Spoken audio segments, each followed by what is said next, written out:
Hi there, Grace Church. This is Pastor Jeff, and I wanted to do a quick follow up video after the elders' announcement that went out this morning that we're going to be canceling our services through the end of March. Now, some of you may have very strong opinions about this, one way or the other. In fact, in the elder meeting last night, there were strong opinions on both sides of this decision. We were able to talk it through and came to a really good sense of unity and consensus, and I wanted to let you know how we arrived there, in case you do have any questions or frustrations with the decision. We started with Hebrews chapter 10, which talks about not neglecting to meet together as some are in the habit of doing. We felt like we want to meet together. We want the church to continue meeting every Sunday as has been happening for hundreds and hundreds of years. We felt this is not an issue of a willful neglecting to meet, but that this is a wisdom thing, as well as submitting to the civil authorities that are over us, which is found in Romans chapter 13. And in order to honor that, we talked through if the church was being targeted by civil authorities and being forced not to meet, it would be different.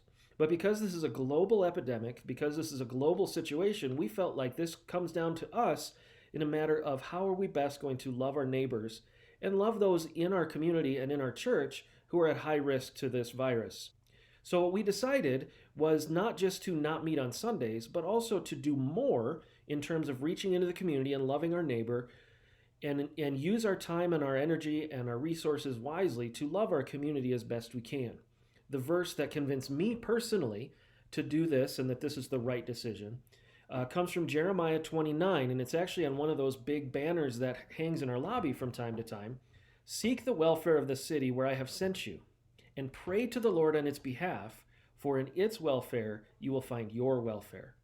We have a calling by our God to care for our city, to care for the souls in Longmont and in Meade and in Frederick and in Firestone and in Berthoud and all the surrounding areas.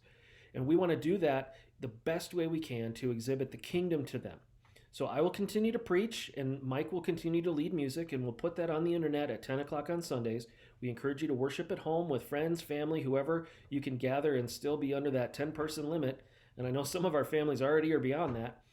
But we want to really invest ourselves in training up and then in going out and loving our neighbor as best we can.